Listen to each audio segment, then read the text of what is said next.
Bonjour à tous, bienvenue sur le plateau de KTO pour cette nouvelle émission consacrée au temps, émission qui s'inscrit dans une série en lien avec l'ouvrage publié sous la direction de Monseigneur Luc Ravel, archevêque de Strasbourg, et du Père Philippe Capelle-Dumont, Temps des hommes, temps de Dieu pour une pastorale du temps. Ce livre est publié aux éditions Parole et Silence. Cette réflexion a été menée avec le concours de la Conférence des évêques de France et de l'archevêché de Strasbourg. Elle aboutira en juin prochain à un symposium. Aujourd'hui, c'est au temps de la foi que nous allons consacrer cette table ronde. Comment l'Église vit-elle et anime-t-elle le temps de la foi? Et pourquoi ne pas réfléchir de façon plus systématique la notion de temps dans la foi, ce à quoi nous invite d'ailleurs le pape François dans son encyclique Amoris Laetitia. Et pour cela, j'ai le plaisir de recevoir le Père Olivier Artus. Bonjour. Bonjour. Recteur de l'Université catholique de Lyon et membre de l'Académie catholique de France. Et Monsieur Hugues Portelli, bonjour. Bonjour.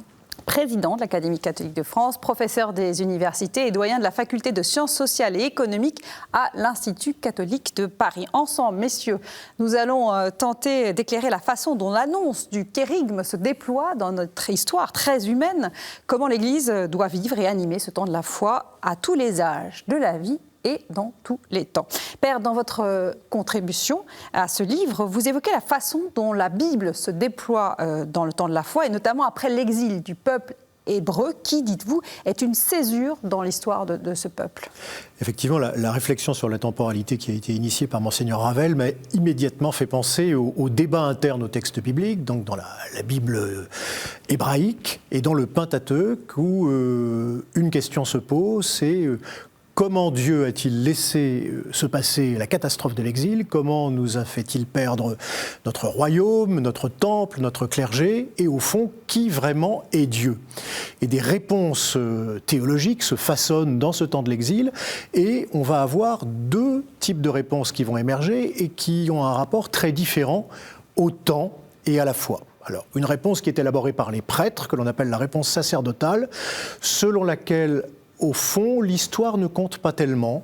Ce qui compte, c'est le projet éternel de Dieu, et la seule manière de rejoindre ce projet éternel de Dieu, c'est la liturgie. Et donc, les textes de ces sacerdotaux, les textes de ces prêtres, que l'on appelle l'écrit sacerdotal, vont insister sur les temps liturgiques. Vous avez sans doute en mémoire que le récit de la création, en Genèse 1, 2, 3, se termine par un 7e jour, où très bizarrement, Dieu se repose. Alors pourquoi Dieu se repose-t-il? D'une part parce que son œuvre est terminée, et d'autre part parce qu'il y a évidemment une allusion à ce 7e jour, à ce sabbat, durant lequel on fait mémoire de Dieu. Thomas Römer, qui est un exégète suisse, a une très belle expression. Il dit le sabbat, c'est le sanctuaire de Dieu dans la temporalité. Donc, il n'y a plus de temple. Le temple de Jérusalem est détruit, mais il y a un sanctuaire dans le temps, et ce sanctuaire, c'est le sabbat. Et puis, si vous lisez un petit peu plus loin le texte, vous arrivez à l'Exode et au Lévitique, et vous allez voir apparaître des règles pour la construction du temple, pour la mise en place d'un rythme liturgique sur un an. Et puis, une fois que le temple est construit selon les règles énoncées par le texte biblique, une fois que le cycle liturgique est mis en place, eh bien, cela suffit. Voilà. Quelle est finalement la finalité de l'existence? C'est de rendre un culte légitime à Dieu dans son temple. L'histoire a disparu. Et puis, dans le même temps, d'autres auteurs, d'autres prêtres et des laïcs, semble-t-il, vont écrire une autre manière de voir les choses, qui est le Deutéronome et ce que l'on appelle les livres deutéronomistes, c'est-à-dire un grand récit historique qui va de la sortie du désert, du départ du mont Horeb, jusqu'à la conquête du pays. Et donc l'idée ici, c'est que c'est dans son histoire qu'Israël va jouer son destin, c'est-à-dire que, au fond, en fonction de la fidélité à un certain nombre de lois, et en particulier à des lois éthiques, avoir le souci du pauvre, avoir le souci du prochain. En fonction de cette fidélité-là, Israël joue son avenir. Si jamais il s'éloigne de Dieu pour sacrifier aux idoles, c'en sera fini du peuple. Mais si jamais Israël demeure fidèle, le pays promis lui sera donné, lui sera concédé. Et donc, on voit bien que l'on a, d'un côté, au fond, un discours qui insiste sur l'épaisseur de l'histoire, et de l'autre côté, un discours qui invite à fuir l'histoire dans la liturgie. Et on voit bien que ce discours de l'époque perse, on est au 5e, 4e siècle avant notre ère, garde une certaine actualité parce que finalement, au fond, dans notre vie chrétienne, dans notre vie de foi, comment prenons-nous au sérieux l'épaisseur de l'histoire, et quel sens donnons-nous à la liturgie? Est-ce que c'est un lieu de fuite ou est-ce que c'est un lieu qui va éventuellement communiquer avec l'histoire? On aura sans doute dans cette émission, dans cet échange, l'occasion d'en reparler. Alors, quand on écoute toute cette introduction à cette thématique du temps de la foi, Père, forcément on se dit que à chaque génération doit renouer avec Dieu, faire à nouveau alliance avec lui, à chaque génération, à chaque temps, à chaque moment de notre vie en fait. Alors c'est assez amusant parce que votre expression reprend exactement la pédagogie des 3 premiers chapitres du Deutéronome qui joue sur le rapport de 2 générations. La première génération a refusé de monter à la conquête du pays promis, elle a désobéi à Kadesh. Et alors, ce sont des textes anciens, donc on raconte que cette génération va mourir dans le désert, elle est punie de sa faute, elle ne survit pas. Et le texte nous dit, au chapitre 2 du Deutéronome, qu'en passant la rivière Tséred, qui est un petit peu au sud de la mer Morte, voilà, il n'y avait plus aucun survivant de cette génération, ils avaient passé 40 ans dans le désert, ils y étaient morts. La deuxième génération, instruite de l'exemple de la première génération, va demeurer plus fidèle aux prescriptions divines et va commencer à gagner la guerre contre les Amorites et puis ensuite va conquérir les territoires du pays promis. Alors de fait, ces 2 générations sont surtout des générations pédagogiques. La question qui est posée, c'est à qui allez-vous vous identifier? Mais on voit bien que la question qui est posée à travers cet exemple des générations, c'est la question de l'autonomie. Au fond, est-ce que nous fondons notre existence sur l'illusion d'une autonomie absolue? C'est la première génération. Elle en meurt parce qu'elle est devenue sa propre idole, d'une certaine manière. C'est étonnant comme ça résonne en écho avec notre temps. C'est assez étonnant, en fait. Alors effectivement, vous avez raison, ça rejoint les questions anthropologiques que nous nous posons. L'homme tout-puissant qui n'a plus besoin de Dieu, qui est en parfaite autonomie et qui... Est-ce que nous sommes autonomes? Ou bien, si nous lisons... attentivement les premiers chapitres de la Genèse, est-ce que notre vie procède d'un don? Alors je sais que mon interlocuteur s'occupe beaucoup d'aumônerie d'adolescents, et c'est vrai que c'est une des choses que j'avais, quand j'étais moi-même aumônier de lycée, il y a quelques années maintenant, du mal à faire passer. Quand je disais à des jeunes, vous savez, votre vie n'est pas totalement à vous. Ah bon? Non, elle vous est donnée, c'est un don de Dieu, et au fond, vous êtes des usufruitiers d'un don magnifique qui est la vie, mais vous n'en êtes pas les nus propriétaires. Et je pense que la pédagogie chrétienne consiste effectivement à faire passer les croyants de cette illusion de l'autonomie, où ils se croient autosuffisants, à l'entrée dans un mouvement de donation, c'est-à-dire je me reçois d'un autre, Dieu lui-même, plus proche de moi, je me reçois de mes parents, je me reçois de tous ceux qui m'ont fait d'une certaine manière. Et si j'entre dans ce mouvement, je vais me donner à mon tour pour faire vivre d'autres. Donc il y a, j'ai dit tout à l'heure le mot alliance, c'est fondamental. Il faut, à chaque fois, parce qu'on a reçu, renouer cette alliance avec Dieu. Alors oui, alors revenons à l'Ancien Testament 1 minute, parce que en fait le scénario des premiers chapitres de la Genèse insiste beaucoup sur cette volonté absolue de l'homme de se construire par lui-même. Et ça ne marche pas. Donc ça ne date pas d'aujourd'hui, ça. Et ça marche tellement peu que c'est la catastrophe, c'est le déluge. Ouais. L'humanité est menacée. Et donc, progressivement, le fil de la relation avec Dieu va se renouer, mais pas à pas, avec Noé d'abord. Première alliance, je ne vous tuerai plus, dit Dieu, et je fais alliance avec, non pas simplement les hommes, tout être humain. Kol bassar, toute chair. Et puis un 2e pas Abraham, et puis un 3e pas Israël. Et puis le 4e pas, eh bien c'est notre pas à nous, c'est Jésus-Christ, la nouvelle alliance en Jésus-Christ, dans laquelle nous sommes encore vivants et participants. Alors, comment est-ce qu'on articule, Père, du coup, ce temps liturgique et ce temps de l'histoire? Comment est-ce qu'on peut, comment cette vision du temps de la foi peut s'exercer dans une temporalité longue, et notamment, puisqu'on est aujourd'hui en 2021 et plus au temps de l'Ancien Testament, comment est-ce qu'on peut ancrer notre temps Alors, je pense néanmoins que, vous voyez, quand vous prenez la Bible tout entière, cette fois-ci, pas simplement l'Ancien Testament, ça commence par la création, ça se termine par la vision du royaume futur, l'Apocalypse. Chaque liturgie chrétienne vit cet équilibre. C'est-à-dire le lecteur de la Bible, lorsqu'il lit la Bible, est toujours, lui, pris entre création et fin dernière. Autrement dit, lisant la Bible, il se reçoit comme un don de Dieu et il se projette dans le don définitif du salut. Chaque messe, pour prendre cet exemple-là, se passe comme ça. C'est-à-dire, que fait-on au début de la messe? On rend grâce à Dieu qui nous a créés et qui nous donne d'être là, unis ensemble. Et qu'est-ce qu'on célèbre? La promesse du salut, déjà réalisée en Jésus-Christ et totalement réalisé un jour dans le royaume.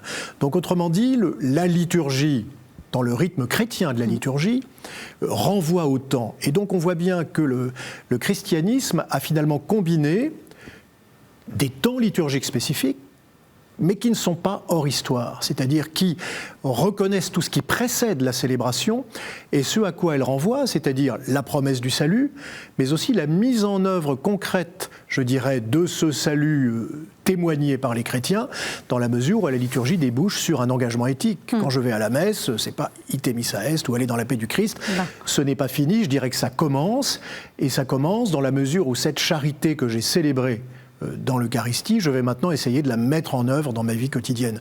Donc autrement dit, la liturgie chrétienne essaie quand même d'articuler ce temps liturgique et le temps de l'éthique, qui est le temps de la vie quotidienne. Oui. Donc, je redis mon mot auquel je tiens et auquel le père Philippe Capello notamment tient, c'est l'alliance. Et à chaque jour, je refais alliance avec Dieu. Alors, en Jésus-Christ, cette alliance est définitive. Donc, autrement dit, chaque jour, je décide de reconnaître qu'il m'est donné de participer à cette alliance. Alors, chaque mot est important. Je décide. Je suis libre de le faire. Qu'il m'est donné, c'est-à-dire que tout ne repose pas sur mes propres forces, qu'il m'est donné de participer à cette alliance, qui est une alliance universelle.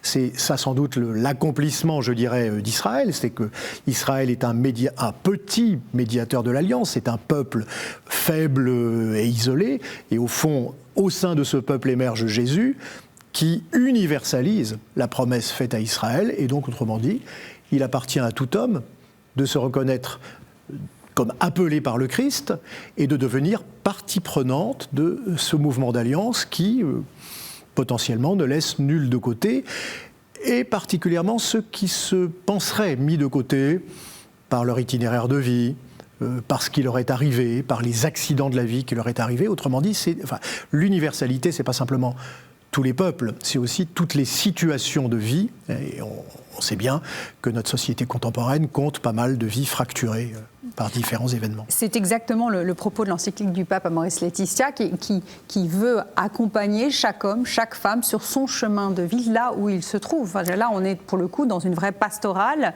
au plus près de la vie des gens. Et ce que je trouve très intéressant dans cette encyclique, peut-être davantage que dans des textes précédents de morale chrétienne, c'est l'attention au temps long. C'est-à-dire qu'au fond, le jugement moral ne porte pas simplement sur un acte ponctuel. Alors, je ne suis pas moraliste, donc je parle avec prudence, mais je parle comme lecteur de ce texte, et ce que j'y ai compris, c'est au fond l'invitation à discerner l'orientation d'une vie sur des temps longs. Voilà.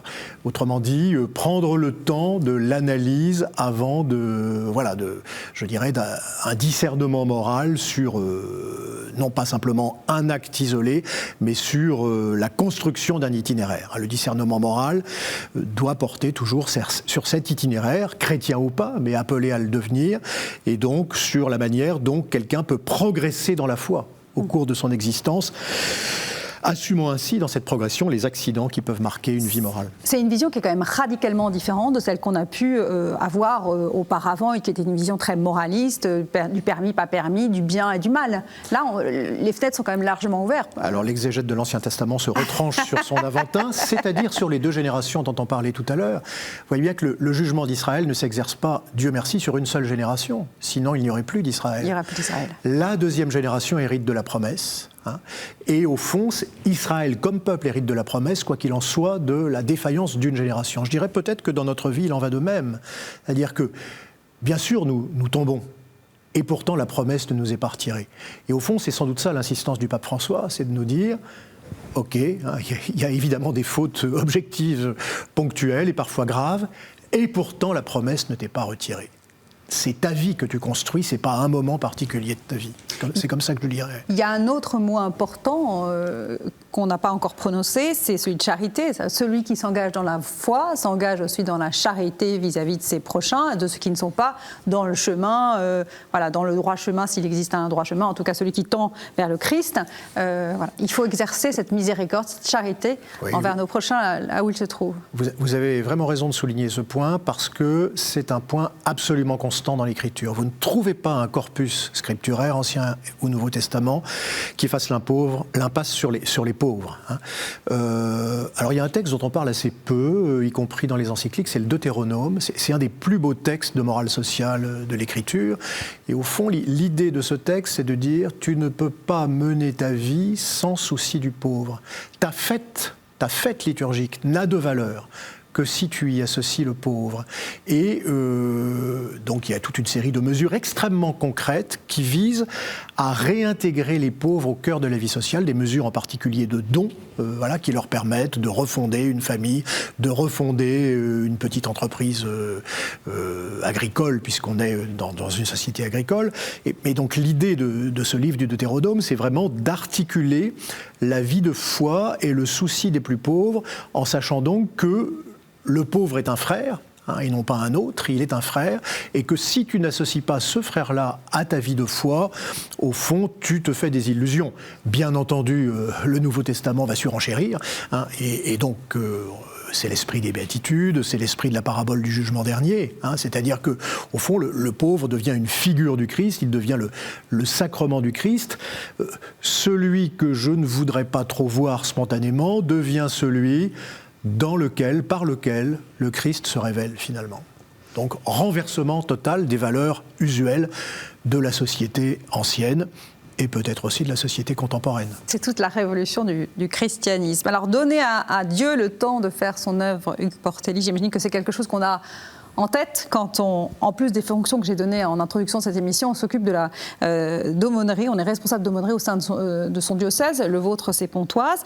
L'apprentissage de la foi, que ce soit aussi bien pour les adultes que pour les adolescents, ça prend du temps et on prend surtout les gens là, le père Artus en parlait, là où ils se trouvent, avec leurs questions propres. Oui, alors le problème c'est qu'aujourd'hui on se trouve dans un basculement radical justement de cette situation qu'on a connue pendant plusieurs siècles. C'est-à-dire qu'on a vécu une longue période où la foi était transmise. Elle était transmise de génération en génération par des institutions relativement stables comme la famille, l'Église, etc. Et ce modèle-là, aujourd'hui, ne fonctionne plus, ou en tout cas, pour une grande partie de la société, il n'est plus opérationnel. Et donc on se trouve dans un mode opératoire complètement différent. Et alors ce qui est important, c'est d'abord de prendre conscience que ce modèle-là ne fonctionne plus.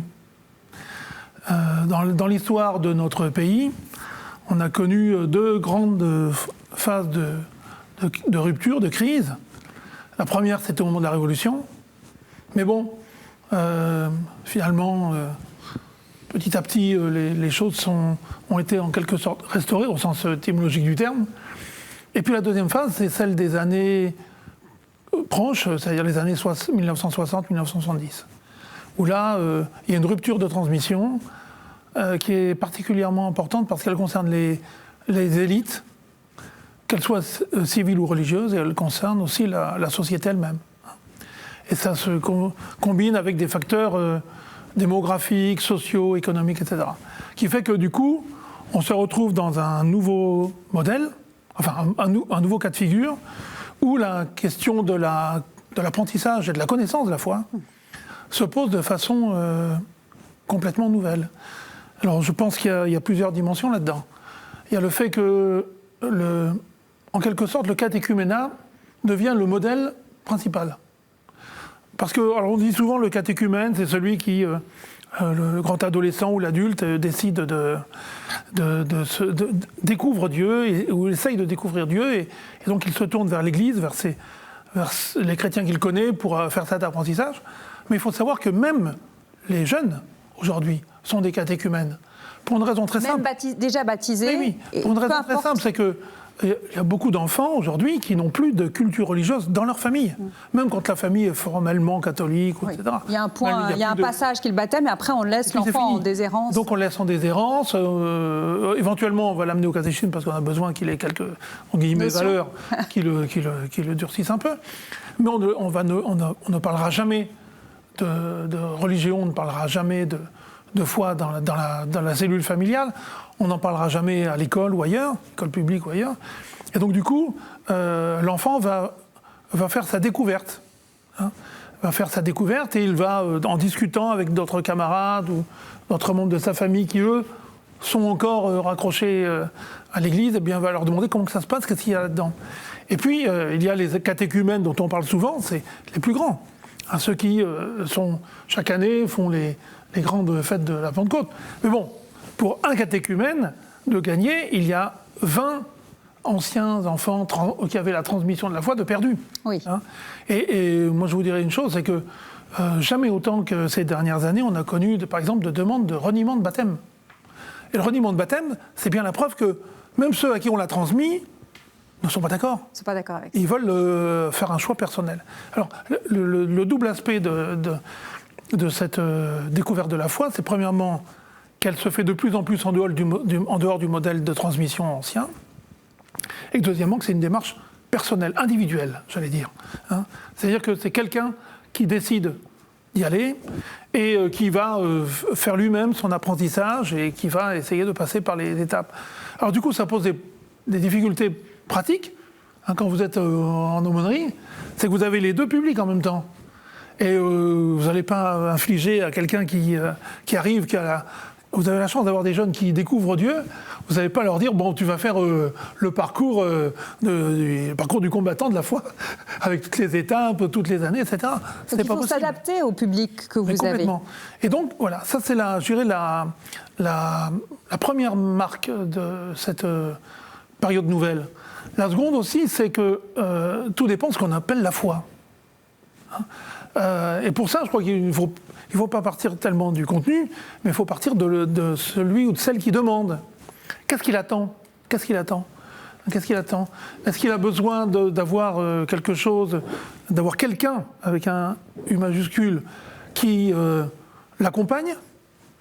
Est-ce qu'il a besoin d'avoir quelqu'un qui l'aide à donner du sens à sa vie ? Est-ce qu'il a besoin de quelqu'un qui lui donne une dimension transcendantale, spirituelle à son existence ? Souvent, c'est l'un ou l'autre, parfois les trois, mais je veux dire, suivant que l'on a en face de soi des personnes qui ont ce type de demande, qui ne sont pas les mêmes, eh bien, on ne peut pas leur répondre non plus de la même façon. On est d'accord, mais ça rend le service dont vous avez la charge, la mission dont vous avez la charge, d'autant plus compliqué. Ça exige un genre de sur-mesure permanent, la catéchèse, aujourd'hui, alors. J'ai l'impression que aujourd'hui, je trouve que la catéchèse a toujours été difficile. Parce que ça fait longtemps que vous le faites. Je vais vous raconter une anecdote personnelle. Le père Artus, je suis sûre aussi, abonde dans votre sens. J'ai passé une grande partie de ma vie en banlieue, dans les banlieues des grandes communes, des grandes agglomérations, notamment parisiennes. Et du coup, enseigner le catéchisme, faire de l'aumônerie dans ces milieux, c'est passionnant. Parce qu'on a affaire à des publics complètement hétérogènes, même quand ils sont catholiques, qui viennent des quatre coins du monde, qui ont des approches complètement, des idées sur leur foi, sur ce qu'ils attendent de leur religion, qui sont complètement différentes. Et d'une année à l'autre, ça peut changer complètement. C'est-à-dire que vous pouvez avoir une année, vous avez un groupe d'enfants. Voilà, par exemple, l'an dernier, j'avais des Portugais, des Portugaises et des Africains. Voilà. Bon. L'année suivante, il y a eu beaucoup de jeunes venus de Syrie, chrétiens syriens qui étaient là. On s'est retrouvés avec eux, et puis on s'est retrouvés aussi avec des Français plus classiques. Mais donc d'une année à l'autre, on n'a pas les mêmes. Et puis ensuite, il faut les suivre dans les parcours, les voir se regrouper ensemble, former communauté. Et en même temps, ils ont chacun leurs histoires. Par exemple, quand vous avez un groupe de jeunes Portugais, Portugaises, et ils ont une culture qui est restée quand même très vivace. Et puis ils renouent là-dedans quand ils repartent en vacances à Fatima et à autour. Donc voilà, ça pose, c'est important. Par contre, vous en avez d'autres, par exemple l'Africain, ils ont une bonne dimension chrétienne dans ce qu'ils ont appris, et puis ils ont aussi une forte dimension animiste. Oui. Et donc, les deux vont ensemble. Troisième catégorie, j'ai beaucoup de Vietnamiens. Alors, les Vietnamiens, moi, ces jours-ci, on avait l'année du buffle. Ah oui. Et alors, donc vous avez la messe de Nouvel An où on vous explique que le buffle, c'est essentiel dans la foi catholique. Vous voyez ? Ce sont des défis permanents. Comment ? C'est vrai, quand on écoute M. Portelli, père, on se dit, mais comment annoncer la foi aujourd'hui ? Il faut être, faut être très armé quand même. Alors il me semble qu'il y a une situation française qui est particulière. C'est quand même un pays où la foi est particulièrement exculturée. Hein. Et donc l'écriture est aussi exculturée. Je suis parti tout à l'heure de l'écriture. Ça semble naturel à M. Portelli parce qu'il la connaît. Ça vous semble naturel, ça me semble naturel. Y compris dans une université catholique, ce n'est pas tout à fait naturel de construire une réflexion anthropologique à partir de l'écriture, simplement parce que l'écriture est un peu sortie progressivement de la culture, parce qu'elle n'est plus enseignée depuis la séparation de l'Église et de l'État, et que donc c'est un produit étranger, d'une certaine manière, dans la culture contemporaine française. On traverserait le Rhin, on irait en Allemagne, ce serait un peu différent. Les Allemands, quand ils regardent la situation française, sont toujours assez étonnés que le religieux et que l'écriture qui fonde la foi chrétienne soit si extérieur d'une certaine manière, à la culture contemporaine. Donc, du coup, quand même, la question devient comment manifester que notre foi et ce qui la fonde, l'écriture, n'est pas simplement une archive, une belle œuvre d'art qu'on va regarder comme un dépôt sacré. Un beau tableau du XVIe siècle, mais c'est joli, mais c'est mort, quoi. Et comment on va manifester qu'il y a des ressources anthropologiques. Alors, je ne vais pas faire l'apologie de nos universités catholiques, mais tout de même, un peu, parce que dans ces universités catholiques, la chance, c'est d'avoir des facultés de théologie, des facultés de sciences sociales, des facultés de philosophie, des facultés de sciences, dans un même ensemble. C'est-à-dire que c'est un lieu où les théologiens peuvent encore parler à des gens qui ont d'autres disciplines et qui maîtrisent d'autres techniques. Et donc, au fond, il peut y avoir une co-construction d'une réflexion anthropologique. Et donc, effectivement, le bibliste, pour revenir au texte biblique, peut dire, lisons ensemble Genèse 1. Que dit ce texte ? Dieu n'est pas violent, Genèse 1. Il n'a pas créé le monde par la violence, contrairement aux divinités babyloniennes, où il y a un combat entre divinités qui aboutit à la création du monde. Non, dans la Bible judéo-chrétienne, Dieu crée par la douceur. La règle alimentaire qui conclut Genèse 1, c'est que nul ne mangera de la chair animale. Tout le monde est végétarien à la fin de Genèse 1. Ça allait en faire un argument pour les écologistes. Pas du tout, je ne vais pas faire de lecture fondamentaliste, mais au fond, l'idée, c'est votre régime alimentaire sera à l'image de la douceur de Dieu. Voilà. À l'image de la douceur de Dieu et également l'amour de la femme pour l'homme et de l'homme pour la femme, etc. Et puis, donc effectivement, on parlait tout à l'heure du Deutéronome, ce souci du pauvre comme structurant de la vie humaine. C'est-à-dire qu'il n'y a pas de vie humaine digne qui soit si on laisse de côté la moitié de l'humanité à côté de soi. Voilà. Mais c'est presque exceptionnel d'avoir cette... voilà, dans les universités catholiques, il y en a 5 en France, c'est ça ? Il y en a 5 en France, voilà. effectivement. Donc tous les étudiants de France ne sont pas dans une université catholique, et surtout tous les collégiens, les lycéens, les enfants... Une cinquantaine de milliers tout de même. Tout à fait, ça ne fait pas encore la France. Mais voilà, à eux, on peut difficilement parler de la Genèse de façon aussi simple. Il faut une amorce de dialogue qui puisse ne pas faire peur. Parce que l'Église, c'est pas seulement des textes, alors, c'est aussi des textes, c'est la tradition, et puis c'est tout un vocabulaire théologique qui peut paraître assez ardu aussi. Comment transmettre la foi à une époque où la culture chrétienne a été totalement sortie de cette société, où si on parle de transsubstantiation à un collégien... Il ne faut peut-être pas commencer par là. Il y a quand même une piste assez intéressante. On parle d'Eucharistie, ils ne comprennent pas ce que c'est. Elle est suivie par les théologiens du Centre-Sèvres. Je fais allusion très précisément à Christophe Théobald et à Étienne Grieux. Et donc, leur piste, c'est la théologie narrative. C'est-à-dire que raconter les récits bibliques, c'est bien. Donc, au fond, l'idée, c'est depuis le Concile Vatican II, le Concile Vatican II remet l'écriture au centre de la réflexion chrétienne, catholique. Et donc, au fond, l'idée des jésuites, c'est de dire que le récit, vous pouvez le lire à 7 ans, à 77 ans, quand vous partez du récit, le récit a toujours un effet sur le lecteur. Donc, et l'idée, c'est comment mettre en relation des récits bibliques divers et variés et les histoires singulières des jeunes, des moins jeunes, qui simplement lisent et écoutent ces récits, c'est ce qu'on fait dans la liturgie, et qui sont touchés par ces récits. Autrement dit, comment la lecture d'un récit biblique, d'une parabole par exemple, qui déploie une multiplicité de sens qui ne sont jamais les mêmes, on les lit 10 fois et à chaque fois ça va nous faire du neuf dans notre vie, comment au fond la lecture de ces récits bibliques peut être une bonne nouvelle pour le lecteur et pour renouveler la vie. Je ne sais pas si vous faites cette expérience en aumônerie. Faire écho du temps de Dieu au temps de l'homme. Covid, je peux vous dire, pas plus tard que cette semaine, on était sur la fameuse parabole du semeur. Hein. Et donc, avec les jeunes, on était tous en lien par Zoom. Je ne fais pas de publicité, mais bon.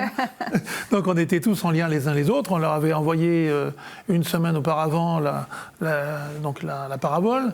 Et l'idée, c'était de partir de là et donc d'avoir cette démarche narrative. Mais même plus largement, moi, ce que je sais, c'est que quand l'Église de France a lancé les puits de parole il y a quelques années, dans notre diocèse, on a profité pour faire une distribution massive des évangiles. Donc on a une année Marc, une année Luc, une année Jean, enfin non, là, une année Matthieu, puis on termine avec Jean. Et donc tout le monde reçoit l'évangile.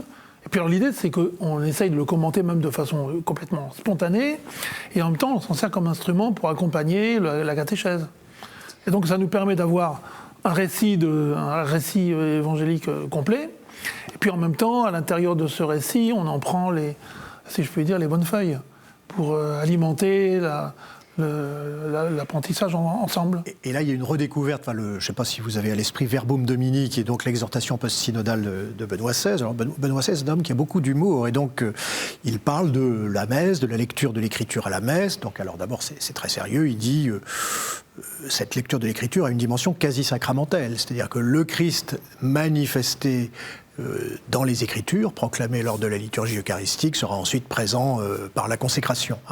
Puis ensuite, il en vient à l'homélie. Et c'est là que ça devient drôle. Il dit, dans l'homélie, le prédicateur évitera de se mettre au premier plan, il saura s'effacer devant les textes en évitant les commentaires qui s'éloignent trop du texte. Très bonne remarque. C'est quoi faire une homélie? Fondamentalement, c'est tenter de manifester l'actualité du texte biblique pour ceux qui l'écoutent aujourd'hui dans la liturgie. Et au fond, la conviction de fond, c'est ça que je suis en train de vous dire, c'est que ce vieux texte, entre guillemets, a une actualité permanente. Et au fond, le rapport des chrétiens à l'écriture, c'est de dire il y a là une ressource anthropologique pour tous les temps, pour tous les lieux et pour tous les milieux.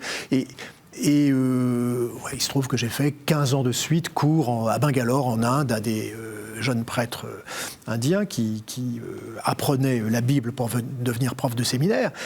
Donc, culture hindouiste. L'Inde, et il y a 1% de chrétiens.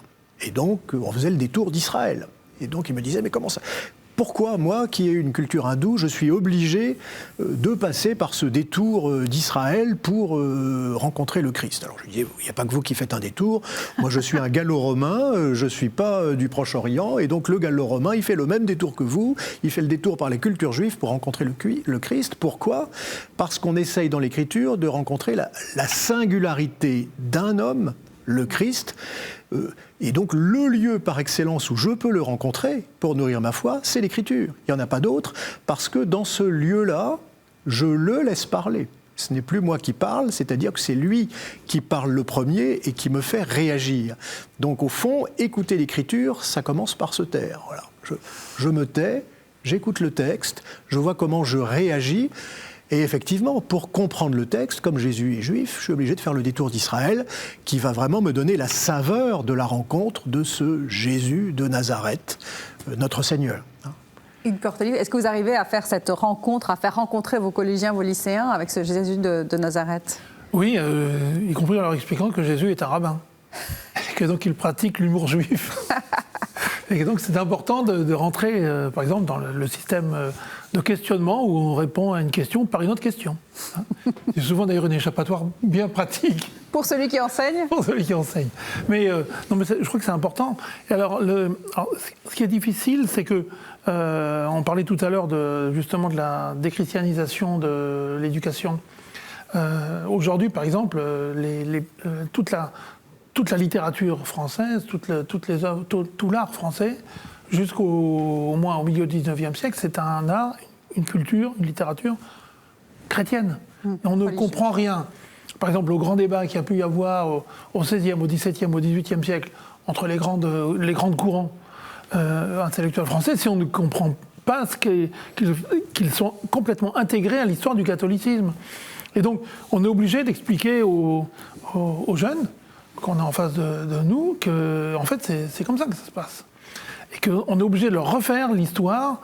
Et alors la difficulté, c'est que j'y reviendrai tout à l'heure si on a le temps, mais le problème c'est qu'aujourd'hui on travaille de façon complètement fractionnée. Et aujourd'hui, par exemple, au collège ou au lycée, il est rarissime qu'on étudie une pièce de théâtre en entier. On en prend un bout. Eh bien, honnêtement, lire un extrait de Polyeucte ou de Phèdre comme ça, sans avoir lu la pièce en entier, on ne comprend rien. On ne comprend rien à l'auteur ni à tout le soubassement culturel, intellectuel et idéologique qui est derrière. Et donc, le premier travail que moi, personnellement, j'ai toujours demandé à mes élèves, en tout cas à mes étudiants, c'était de commencer par lire une œuvre du début à la fin, de la reconstituer, de la refabriquer en entier, et que du coup, à partir de là, on pouvait comprendre mieux quels étaient les enjeux. Et alors c'est vrai qu'aujourd'hui, tout est fabriqué, si je puis dire, tout est déconstruit pour qu'on ne puisse plus reconstituer faire le lien à chaque fois. Ouais. C'est très difficile. On est dans des moments et puis dans un temps long, mais vous ne pouvez pas demander à vos jeunes collégiens, vos jeunes lycéens de lire la Bible de bout en bout. Non, ça sûrement pas. Non, mais d'ailleurs, en même temps, tous les passages bibliques n'ont pas la même approche. Oui. Bon. Et puis l'autre dimension aussi, c'est que, par exemple, quand on lit Matthieu, on voit très bien que Matthieu, derrière Matthieu, il y a l'Ancien Testament qui défile du début à la fin. On sent qu'il a une bonne culture de l'Ancien Testament comme le Père Artus. Donc ça, on est obligé d'expliquer aux jeunes que Matthieu, lui, ses interlocuteurs sont des gens qui sont imprégnés de culture juive. Par contre, Luc, on est davantage tourné vers la culture grecque, etc. Et donc du coup, chaque fois, il faut les resituer. Alors, c'est pas forcément si difficile que ça, parce que comme le public qu'on a en face de nous, les gens avec qui nous vivons viennent des quatre coins du monde, de toute façon, il n'y a pas quelqu'un qui pourrait dire « moi, j'ai une culture gallo-romaine », chez moi, il n'y en a pas. À part vous. Mais par contre, chez moi, le problème est réglé depuis longtemps. Par contre, on a des Indiens, on a des Antillais, on a des Africains, on a donc ils peuvent comprendre des gens du cette Moyen-Orient. Spécificité de l'annonce. Ces gens-là, ils ont chacun leur approche. Et d'ailleurs, c'est un vrai problème aussi, parce que par exemple, quand on a beaucoup de prêtres africains, comme dans mon diocèse, ils ont une certaine conception du prêtre, qui est celle du prêtre en Afrique. Oui. Et leur expliquer que le prêtre en banlieue, c'est quelqu'un qui doit aller faire du terrain et aller faire le tour des cités comme les évangéliques. Et pas attendre que les gens viennent chez vous au presbytère pour vous rencontrer. Oui, c'est pas dans leur culture. C'est pas dans leur culture, donc il faut leur apprendre ça. Ouais. C'est tout le défi d'annoncer la foi aujourd'hui et de former des pasteurs pour annoncer la foi aujourd'hui. Et donc nos Africains, ils sont obligés de s'acculturer à la culture, je dis pas française, à la culture des banlieues, pour comprendre comment annoncer l'évangile dans des populations qui n'ont rien à voir avec celles qu'ils ont connues. Père Artus. Vous vouliez réagir ? Oui, simplement parce que on parle du temps de la foi, on pourrait aussi parler des temps de la foi, c'est-à-dire qu'annoncer la foi au XXIe siècle, c'est plus exactement pareil qu'au XVIe, parce que la question nouvelle qui a surgi, c'est la question de la rationalité. C'est-à-dire qu'au XVIe siècle, j'annonce la foi, tout le monde croit en Dieu, il n'est pas de représentation du monde hors de Dieu. Certes, il y a un gros débat catholique-protestant, mais les deux sous-groupes ont quand même une référence à un Dieu créateur et maître du monde, sans discussion. Et donc, progressivement, la foi a dû faire ses preuves face au développement des sciences, et c'est là que nous en sommes aujourd'hui. C'est que quand vous commentez l'épisode du démoniaque épileptique aujourd'hui en Marc 9, vous ne pouvez pas faire comme si vous ne saviez pas que c'est une crise d'épilepsie généralisée grand mal. Vous savez comment ça se passe, vous savez comment ça commence, vous savez comment ça finit. Ça, c'est le médecin, l'ancien médecin, ou le médecin toujours qui parle. et donc, vous devez honorer une demande des jeunes et des moins jeunes, qui est de dire que votre foi ne me mène pas à l'obscurantisme. Donc, autrement dit, il s'agit de montrer comment la foi est une rencontre. Je pense que, et c'est là que l'originalité de la vie chrétienne peut être manifestée. C'est-à-dire que la foi, c'est une histoire d'amour, d'une certaine manière. C'est une rencontre qui transforme la vie, mais il ne faut pas donner au texte biblique un statut qu'il n'a pas. C'est-à-dire que le texte biblique ne prétend pas révéler des vérités scientifiques, il ne prétend pas révéler des vérités biologiques. Le texte biblique prétend révéler des vérités de foi. C'est-à-dire de dire qui est Dieu, et très précisément que Dieu se révèle pleinement en Jésus-Christ, homme de Nazareth, de culture juive, qui, par sa vie et par sa mort et par sa résurrection, nous dit ce en quoi consiste le salut. Et donc, la démarche, au fond, d'articulation du donné de la foi avec le donné des sciences est une démarche, au fond, que nous avons à construire depuis 2 siècles. Donc c'est relativement récent. Et je pense que le primat des sciences marque quand même énormément notre société. Et moi, je me rappelle, dans des temps anciens, il y a une trentaine d'années, quand je préparais des jeunes de 3e à la confirmation, qui est l'âge de l'émergence de la rationalité. Ils me posaient des questions rationnelles. Ils me disaient comment ça marche la Trinité. Voilà. Et je me sentais dos à la falaise et donc reculant d'un pas à chaque question parce que il se posait la question de la rationalité, mais au fond, il n'en était pas encore à l'âge où il pouvait vraiment percevoir jusqu'au bout ce que ça veut dire. Au fond, la foi, c'est une rencontre. Ouais. La rencontre de Jésus-Christ qui me transforme, voilà, parce qu'il n'avait pas encore simplement vécu ce qu'est la rencontre plénière. Mais défendre sa foi de façon apologétique, de façon rationnelle, c'est aussi extrêmement intéressant. C'est un discours qu'on oublie aussi de temps en temps. Ne parler que de rencontres ou de témoignages, ça oublie que l'homme est né. Dieu a fait l'homme raisonnable et intelligent et qu'on peut s'adresser à sa raison et à son intelligence. Capable d'argumenter. Et donc, comme vous le soulignez, il n'y a évidemment aucune opposition entre foi et raison. Hein, et, dès la première lettre de Pierre, chapitre 3, verset 15, il est recommandé aux chrétiens de rendre compte de l'espérance qui est en eux. Hein. Autrement dit, être chrétien, c'est savoir dire pourquoi on l'est, évidemment. Hein. Mais j'attire simplement l'attention sur le fait que dire pourquoi on est chrétien au XXIe siècle passe par des canaux très différents de ceux qui marquaient les débats de l'époque moderne, 16e, 17e siècle. Donc, d'une certaine manière, il faut une inventivité théologique pour rendre compte de l'espérance qui est en nous. Hein. Et on voit bien que, au fond, on attend l'œuvre théologique du XXIe siècle qui va répondre aux questions théologiques du XXIe siècle, qui ne sont déjà plus tout à fait les mêmes que celles qu'a abordé le Concile Vatican II. Donc l'annonce de la foi, elle est en permanente réinvention. Moi, je pense qu'il y a deux problèmes qui sont différents, qui sont deux problèmes réels. Par contre, le premier, c'est celui des rapports entre la foi et la raison. Moi, je dirais la science, pour les simples, quand on s'adresse à un public de jeunes.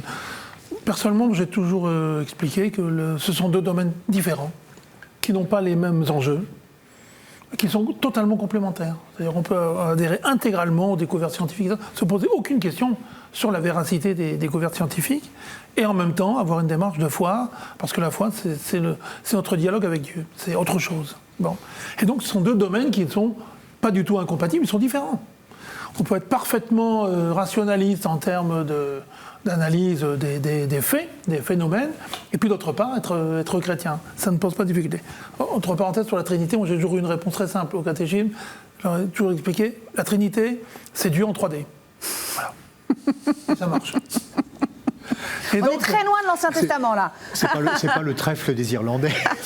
Dieu en 3D, c'est pas mal aussi, je ne la connaissais pas. Dites-le à vos jeunes, et vous verrez. C'est Dieu en 3D. Ils sont grands. Alors ça, c'est une chose. Mais le deuxième problème qui est beaucoup plus grave pour moi, plus sérieux, c'est celui du vocabulaire, de la traduction dans les langages modernes de termes, de concepts qui ont été forgés à une autre époque. C'est ce que je disais. Parler du péché, de la grâce, etc. Aujourd'hui, au XXIe siècle, c'est très compliqué. C'est très compliqué. Et pourtant, on ne peut pas s'en passer, on est bien d'accord. Il y a des choses qui peuvent être expliquées et simplifiées dans le terme de vocabulaire, mais péché et la grâce, il faut absolument que ces notions-là s'intègrent. C'est tout un problème. Je dirais que ce n'est pas un problème, de rationalité, c'est un problème de culture. Oui, de culture. On est au XXIe siècle et donc le vocabulaire n'est plus le même qu'avant. Ouais. C'est très intéressant ce que vous dites, parce que sur le péché, même dans l'Ancien Testament, le mot péché, ratat, on dirait c'est une faute morale. Puis vous lisez le texte, vous voyez pas du tout. A péché celui qui a heurté un tombeau sans le faire exprès, a péché celui qui a oublié de se laver les mains avant le repas. Donc en fait, le péché dans le Lévitique, par exemple, en Lévitique 4 et 5, c'est une faute involontaire, tout simplement. Et donc la faute morale intentionnelle, c'est autre chose que le péché. Donc il y a aussi une évolution des mots de texte en texte et à travers les époques, ce qui rend les choses encore plus complexes. On pourrait dire que le temps de Dieu doit s'ancrer dans le temps humain, qu'elle doit profondément intégrer, ce temps de Dieu doit être intégré dans notre histoire très humaine, avec nos spécificités très humaines.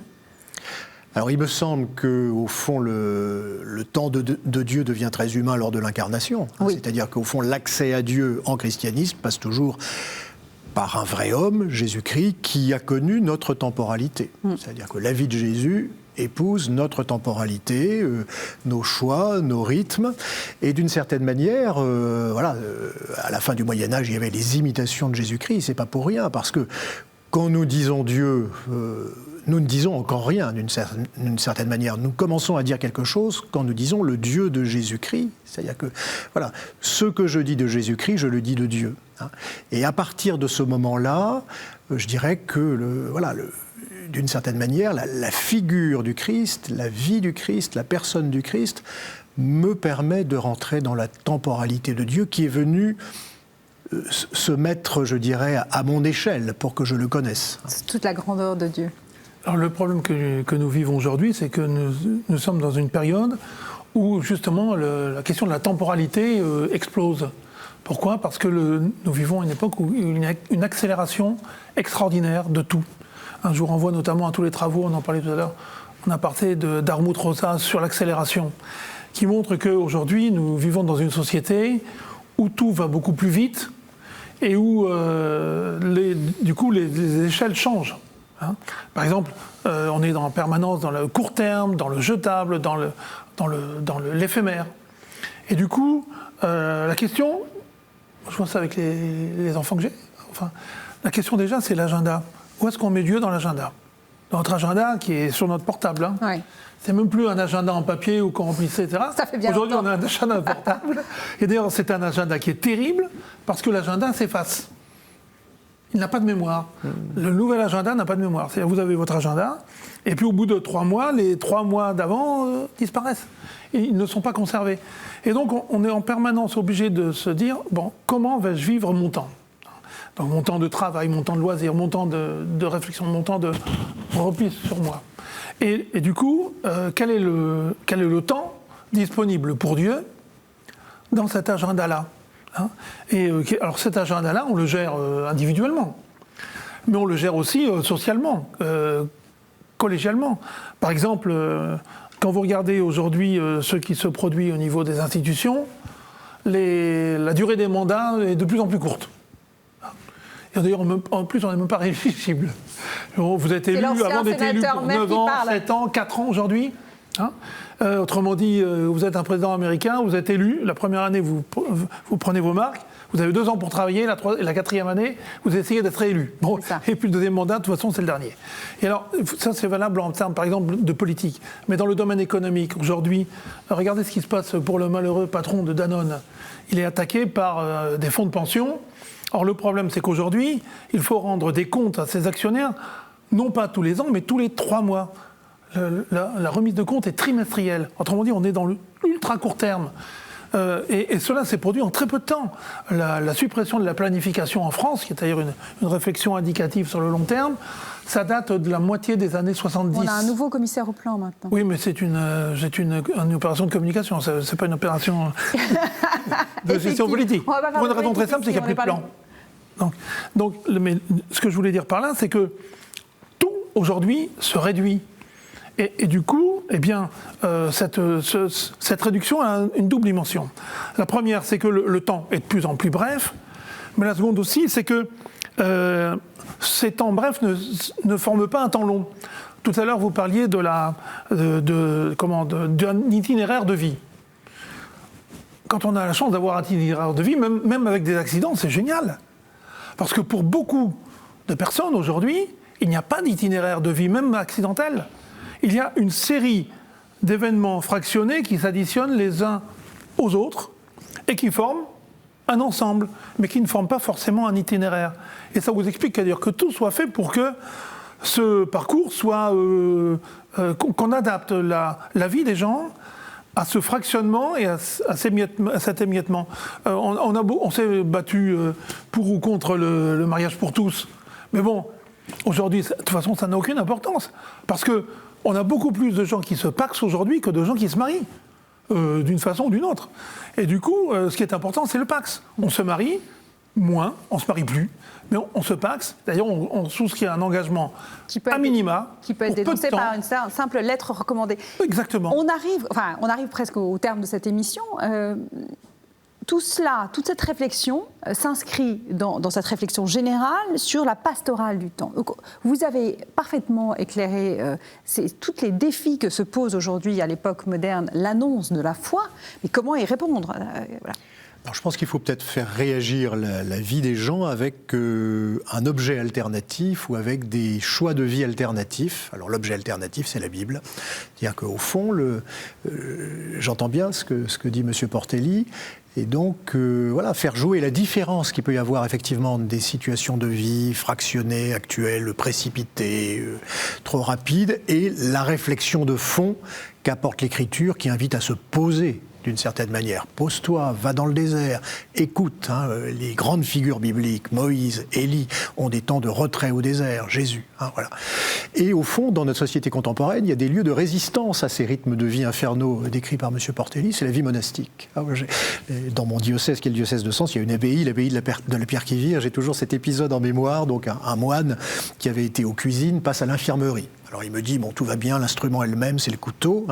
Et puis je lui dis, mais combien vous êtes resté aux cuisines? Il me dit, tu sais, pas longtemps, 10 ans. Bon, très bien, pas longtemps, 10 ans. Et donc, voilà, c'est-à-dire qu'il y a des veilleurs quand même, voilà, dans un monde un petit peu fou, moi aussi, un monde un peu en ébullition, du fait d'une nouvelle technique, on a des lieux qui nous permettent de devenir des veilleurs, l'Écriture qui nous y appelle, voilà, grégoreo en grec, voilà, veiller, et puis il y a également des lieux, des communautés qui nous rappellent, voilà, cette responsabilité de veilleurs qu'ont les chrétiens dans un monde qui bouge. Hugues Portelli, vous avez quelques secondes et après on conclura. Oui, je me disais en vous écoutant qu'aujourd'hui il n'y a plus que 2 forces dans le monde qui résonnent à long terme. L'Église catholique et le Parti communiste chinois. Voilà, ce sont les seuls. Aucune comparaison, attention. Alors, le problème, c'est celui-là, c'est de savoir. Mais je crois que c'est un problème d'alternative radicale. Je suis d'accord avec vous. On ne peut pas négocier ce genre de situation-là, parce que face à l'émiettement intégral, la seule solution, c'est de sortir de ce schéma-là et de proposer autre chose de radicalement différent. Et on ne peut le trouver qu'avec une démarche comme celle-là. Alors bien sûr, il y a celle des temps de retraite, mais il y a aussi celle des temps de retraite spirituelle, les exercices ignatiens. C'est une bonne façon aussi de casser le rythme. Merci à tous les deux, 1000 fois pour votre témoignage. Donc, je rappelle que vous pouvez revoir cette émission dans l'ensemble de la série d'émissions consacrée au temps de la foi, le temps des hommes, le temps de Dieu, le pastoral du temps. Et il y a un livre qui est sorti le 26 février dernier aux éditions Parole et Silence sur cette même thématique. Merci à vous tous les deux. Merci également à vous. À très bientôt.